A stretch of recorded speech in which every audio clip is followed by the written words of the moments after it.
Hey neighborhood and friends, wanted to give you another quick 2-minute talk of encouragement, kind of fill your day up a little bit with a little bit of hope. And I just hope that this does that for you today. I wanted to talk to you a little bit about being shaken and stirred. Not just shaken and not stirred, or stirred and not shaken, but shaken to be stirred. This morning I was reading in Hebrews chapter 12, one of my absolute favorite books and passages of the Bible. I feel that every time I read anything in the Bible, it's like, oh, this is probably my favorite. But Hebrews chapter 12, starting in verse 25, about halfway through, you'll hear, and you'll read this passage where it says, when God spoke on Mount Sinai, his voice shook the earth. Now, when we're in times like this, I think sometimes what's hardest for us is to hear God's voice. And what does it sound like in times of trouble? Well, in those days, he spoke and it shook the earth. That's never really changed, because it says right after that, it says, but now when he speaks, he still shakes the earth so that the unshakable things will remain. I have been really moved by people's faith in this time. I've seen a lot of one-liners. One of them I see over and over is faith over fear. And although that is really powerful, what I think I've struggled over the years with faith over fear is that, what do I do when I'm still fearful? It somehow tells me that if I'm feeling fear, I don't have enough faith. But I think sometimes what shakes us produces us to be unshakable, which is faith.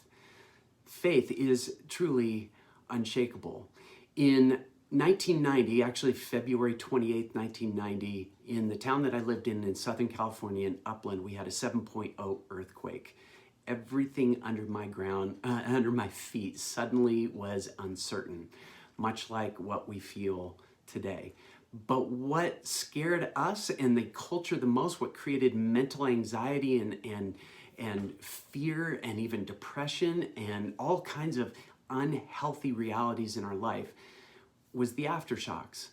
It wasn't necessarily, oh, the earthquake shook us. We survived that. Now we're worried about the aftershocks. What's coming because of the shaking? I think we have gone through the initial shaking of this COVID-19, but I think many of us are still worried about what is to come. At least I am.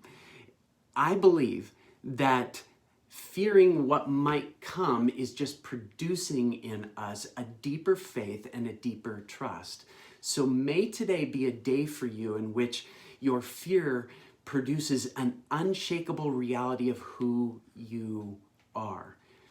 It's not about being fearless, it's allowing fear to make you faith-filled, to be full of his presence, to be full of his grace and his mercy, to walk every day with the truth that God is actually with you. So that's my encouragement for you today. Would you comment down below in the space below and let us know, let everybody else know, what are you doing to stay filled with faith even when you wake up the next morning and might be experience a little bit of fear, what aftershocks are coming. So comment in. I hope this encourages your day. Have an awesome and beautiful day, and may you stay healthy and whole.